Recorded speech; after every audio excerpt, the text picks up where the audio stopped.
Netcasts you love. From people you trust. This is TWiT. Audio bandwidth for the Daily GizWiz is provided by Winamp. Subscribe to the Daily GizWiz and all your favorite podcasts with the ultimate media player. Download it for free at winamp.com. Video bandwidth for the Daily GizWiz is provided by CacheFly at CacheFly.com. It's time for the Daily GizWiz with Mad's maddest writer, Dick DeBartolo. This is episode 1281 for Monday, February 7th, 2011, the video name tag. The Daily GizWiz is brought to you by MailRoute, a secure hosted service that filters viruses and spam for companies of any size. For 10% off the life of your account, visit mailroute.info to sign up. And now, get ready for Dick. It's a brand new week, it's a brand new day, and it's definitely a brand new Daily GizWiz. I heard a voice. It came to me in the night. It's a brand new week and a brand new day and a brand new Daily GizWiz. It said it was a brand new week, a brand new day. It's a brand new week and a brand new day and a brand new Daily GizWiz. And a brand new Daily GizWiz. The worse your life, Oh, my! The better we sound. It makes its own gravy. The worse your life, and a brand new day and a brand new day. The better we sound. The worse your life, the better we sound. And now, ladies and gentlemen, the star of our show, Dick DeBartolo. See, your name is perfect for those guys who like to really elongate the vowels, because you got so many of them. Yeah, but Leo Laporte. How are you, Dick? I'm super, and you, sir? Oh, I am right now, as we speak. Yes. I am visiting the Penguin Rookery in the beautiful Really? Falkland Islands. Oh, I thought that was a bakery. Okay, this sounds good. The Penguin Rookery. I think that's where I am. I should check. We record these a little bit ahead of a time, and so as a result, we're recording today's show before I leave for the mammoth 3-week trip. Wow. Yeah, I mean, it's really ridiculous. This is unheard of for you to be out of Petaluma for that much time. It's crazy. Actually, I am, believe it or not, I am at sea today. Tomorrow. Oh, you've been at sea many days. Yes, I'm lost at sea. Tomorrow, we will arrive at Port Stanley in the Falkland Islands, also known as the Malvinas Islands. I think that's what the Argentine... Remember, there was a war fought there. There's a war fought everywhere. I guess there's not many places in the world you can't say that. But no, the Brits and the Argentinians, not so long ago, remember the Falklands War? Yes. The Argentinians said, no, this is Argentinian soil, which it really, I mean, if you just look at who it's closer to, it's a lot closer to Argentina than England. Well, as long as it's over when you get there. I believe. I wouldn't worry. Wouldn't that be terrible if I got there and hostilities broke out again? Nah, you would broadcast it. That's what you would do. Yeah. You know what? You'd say, get me a live cam. Get me a live cam. Give me a live cam. I'm here. I'd say, Dick, this is Stanley. The funny thing about this, the Maldives, a.k.a. Falkland Islands, is that their national anthem is God Save the Queen, which I think is very good evidence that they really should be part of England. Yeah. That's unusual. They are a British... Unless they couldn't think of something else. Why don't you just give them one of our themes while you're there? Give them the Thursday theme. They are a British overseas territory. You know what that stands for? BOT. Oh. Yeah. Queen Elizabeth is their monarch. Nigel Haywood is their governor. Nigel. Say hi to Timothy Thorogood is their chief executive. Yes. So it was 1982 when the Argentinians invaded.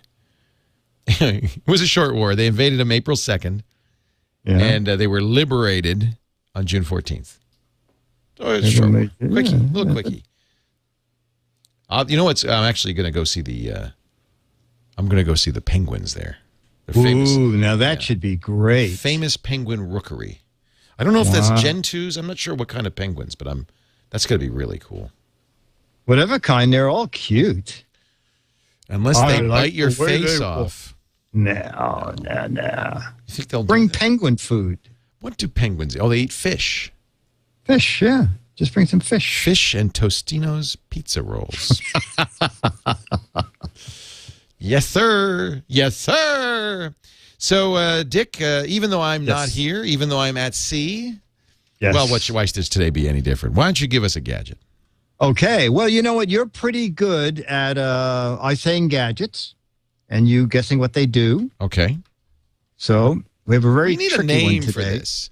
Because now it's the time of the show where Dick's saying gadgets and I guess what they are. It's just not that interesting. No, you're absolutely right. Guess the gadget. Guess the gadget. It's a different. Guess the gadget. Guess the gadget. Okay, ready? Put on your thinking cap. The gadget is video name tag. Video name tag. This might be a hair easier than some of those in the past. Video. Oh, I know what this is.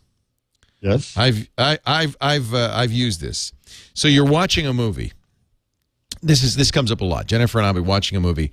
She'll say, "Oh, that's George Clooney." I'll say, "That's not George Clooney. That's Bill Cosby. Doesn't look a thing like George Clooney." And she'll say, "No, it's George Clooney." So I have a really great iPhone app that you hold it up to the screen, and it's like augmented reality, and then it puts a virtual name tag right on the actor, and it says, "See, I told you it was Bill Cosby." I'd rather do that than this. No, there's no such thing, but I mean, it could be. There could be. No. You know what? That's really what technology should do, where you could say, you know, who's that person in the background? And you could just aim your remote at them with a little laser dot. Right. And then it would, you know, say, oh, this is so-and-so who was in all these movies. Anyway, so mine is a little less exotic than that. So video name tag, if you want to get attention, video name tag is a little 2.8-inch OLED TV screen that you actually wear on a sweatshirt. You put in, the company started selling them to corporations. Like restaurants would buy them, and the waitress could walk around and it would have specials of the day with pictures of the different. Oh, you're talking about Flair. Yeah, Flair. But this is a way you could put on a daily GizWiz show and walk through CES, and people would say, "What is playing on that name tag?" And why is basically they would say. So you can put on slideshows, you can put on video, you can put it into looping if you want to put an 8 or 10 second video on there and just have it loop. But at CES, they did something very clever. So if someone's walking toward you in a crowd and they're wearing a small TV set, you're probably going to say, you know what? I got to see what that guy's wearing. Yeah, exactly. Okay, but what do you do if the person is walking away from you and you're behind them? Well, kick him in the rear? No, this is what they did at Video Name Tag. It better not the name tag better not say "kick me." No. Okay. They put 20 of these on the back of a guy's jacket. Oh, dear. 20 of them. Yes. So as this guy walked through the convention center, this was a traffic stopper. They had another guy who had like a stovepipe hat, and all around the hat, they had these little video screens. And as the people would walk through, other people were taping different segments. They would stop dead in their tracks and go, what a good idea. What a good idea. I mean, that's a great way to promote it. Yeah, exactly. So they're these 200. These are OLED screens. These are nice screens. Yeah, these are really nice. They're bright. Screens. You could see them very easily, right? And because they're OLED screens, they take a little less power. Right. Yeah, because we've seen these at CES for some time. But these are the kind of these like last longer and Yes, Yeah. yes.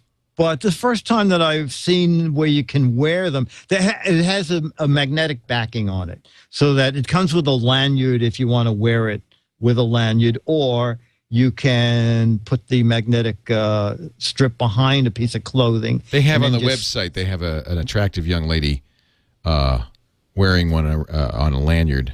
I can see what she's saying, too. She's saying, my eyes are up here. What are you looking at? Yeah. I'm looking, hey, lady, I'm looking at your OLED screen. Reading your OLED, baby. Yeah. This is So cool. if you So have $200 is a little pricey. It's a little pricey. Especially if you had know, to have 16 pieces of flair. I mean, that would add up. Yeah. Yeah. But it's not a bad idea. At like CES, they were selling them for 150, but now that CES is over, they're back to 198. Why didn't I buy one? I could have bought one when I had the chance. I could have it right here. It could say Tech TV or something and blink. It'd be really good. Yeah, because you know what? I think it's your desire not to be noticed when you walk through a convention. I'm so self-effacing.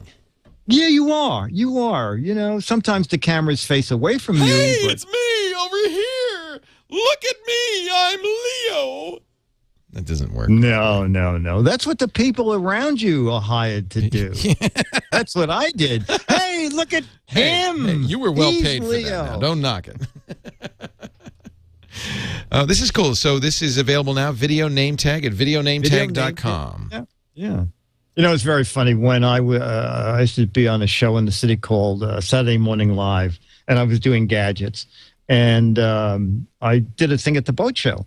And all during the thing, people kept coming up and going, aren't you Dick DeBartolo from Saturday Morning Live? Oh, yeah. Thanks for noticing. And I do all the things. And then as I walk off camera, I have a big sign on my back that says, please walk up to me and say, aren't you?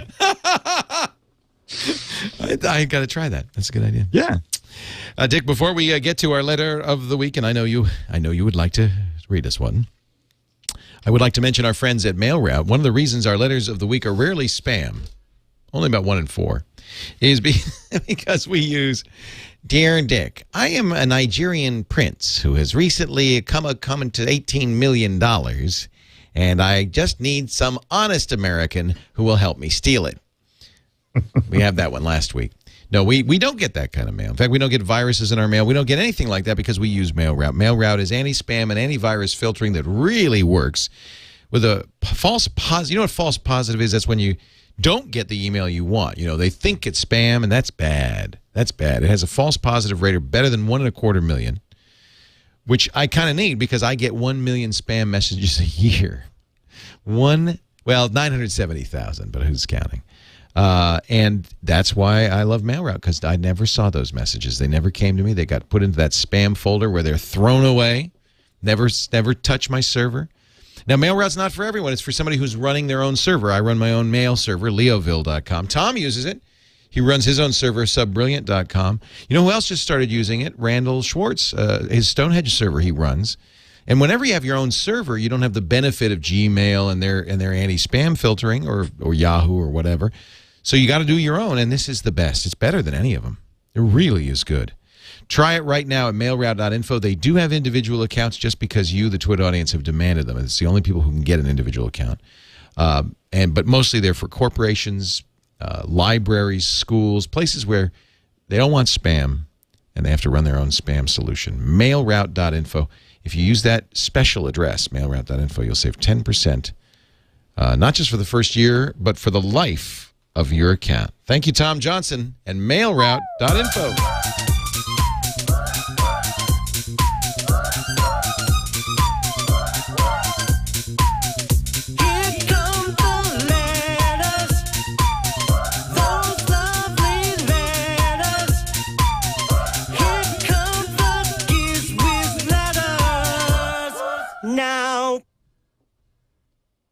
Excellent. I'm voguing. Excellent. Yeah, I see that. pose. You look like a mime trying to get out of a box. I can do that because I'm in a box. You are. You are.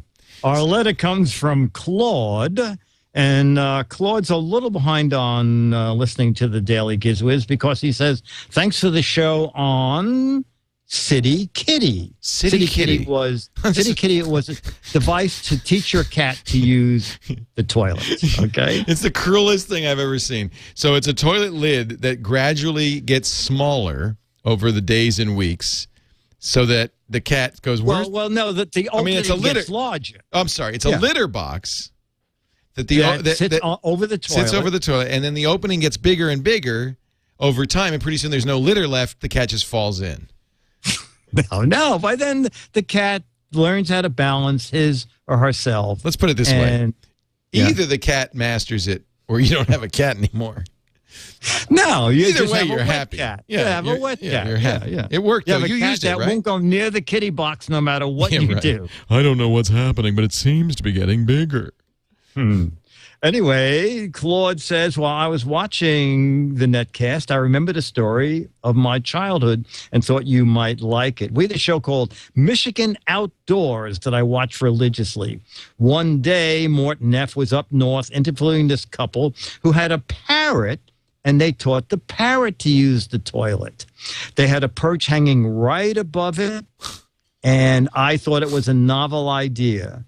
But then the man said, we taught him how to use the toilet, but we didn't teach him to look down before he does. Oh, no.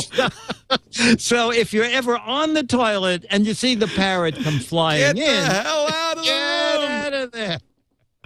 Oh, dear. Oh, dear. That is pretty funny.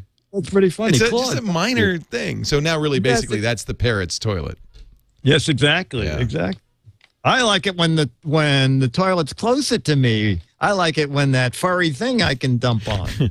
Yeah, really. It's just lovely. It's so comfy. Have you ever had a parrot or a talking bird of any kind? No. The neighbors down at the marina have a parrot who likes to laugh at jokes. It's great. And I think it'd be so cool. I think they've had him for 45 years, I believe, they told me. I have to think that these birds, I mean, maybe somebody who's listening knows, and maybe we'll get some nice emails, so finally I have something to read on my show. But I feel like these birds kind of know what they're saying, right? Because they seem situationally aware, so that, they say the right thing when the person comes in or whatever. They seem to know what they're saying. Yeah. And also, it's fascinating that you don't realize, like it wasn't until a parrot said to me, I'll be here, that I realized They're paying attention. that I had been saying that. Okay. Okay. A friend, Lindy, whose bird always says, okay, goodbye, I'll talk to you. Click. And the parrot makes the sound. The phone sound. The phone hanging up. Yeah. So great. So I mean, we've got a vast audience, many of whom listen to these shows over and over. Surely somebody out there has a parrot who in some way, form, or fashion imitates the Daily GizWiz. Maybe he says, I'll be here. They should send us a WAV file. Or just send us the bird in a box. I was going to say, I thought you were looking for someone who could do the show for the 3 weeks you're gone. That's a good idea. Yes, Dick. Yes, Dick. I'll be here. Reboot. Well, I'm having this terrible problem with Dick. Windows. Reboot. I'll pee here. Oh, that's the other parrot. I'm sorry. That's the other parrot. That's the parrot from up north. Thanks in the woods. to the Deo for giving me that one. That's good. That's from our chat room. Dick, tomorrow I have brought something back from the Consumer Electronics Show. Okay. It's so small that I lost it. I thought, I was so disappointed. I thought, I don't want to lose this, and I found it again. So I'm really happy. I'm going to use it as my pick because I think it's just super cool. I'll be here. DAIL. Why?